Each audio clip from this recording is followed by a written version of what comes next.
Hello, hello, hello everybody. It's Reverend Demon here today. I hope that you are doing very well. Today we will not be reading from a book.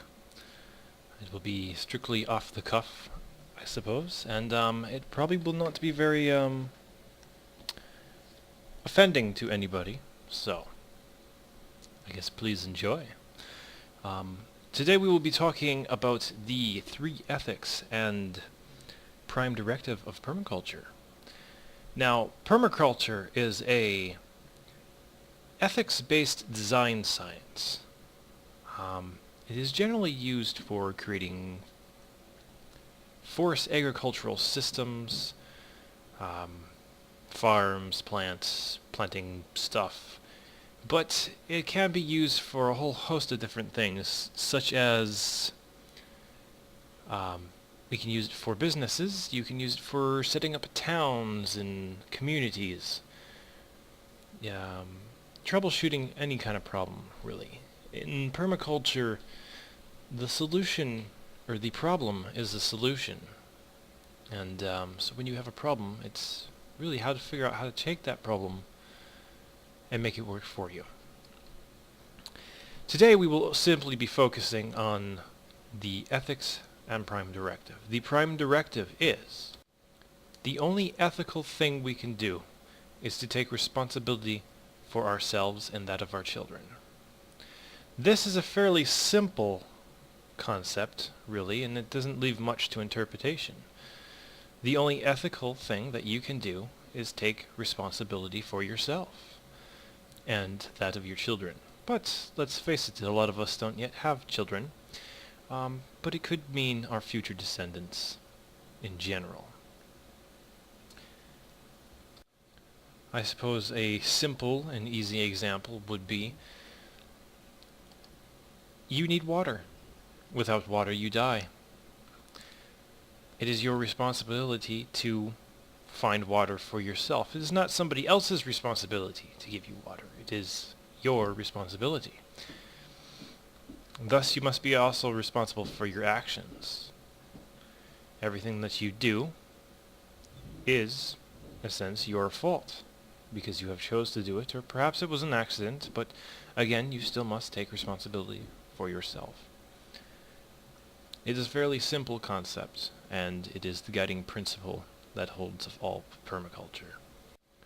The ethics are as follows. Number 1, care of Earth. A pretty simple and straightforward concept. You only have one Earth, and it must be cared for. Anything that goes against the idea of care of Earth, destroying it or poisoning it, causing massive amounts of pollution, really is not very sustainable, now is it? Without the Earth we have nothing, and it is highly important to care for it. Number 2, care of people. Causing harm to other people is against the ideas of permaculture. It is pretty simple and straightforward. Would you like it if somebody punched you in the face? Just randomly walked up to you and punched you in the face. In general, the answer is going to be no. This is the concept of care of people. Number 3, return of surplus. Everything in our lives creates surplus. Whether it be the garbage we take out to the curb at night, or perhaps a better surplus like extra food from the garden, or perhaps extra money from something that we did not expect to get. These are all things of surplus, as well as people believing in what you're doing, and other things like that. They create a wealth of a material or ideological thing, and it is important to reinvest that surplus into the systems that provide for us. Ergo, your kitchen scraps can be used to create compost, which would create better soil for your plants for growing next year. Perhaps that extra amount of money that you've gotten can be reinvested into your household, or possibly given to a family member who is in need. always remember care of people and care of the earth, and always remember to take responsibility for your actions and that of your children. I think that is pretty simple. I guess, again, in review, the only ethical thing we can do is to take responsibility for ourselves and that of our children, care of earth, care of people, and return of surplus. 3 very simple things, and really you could guide your entire life by it.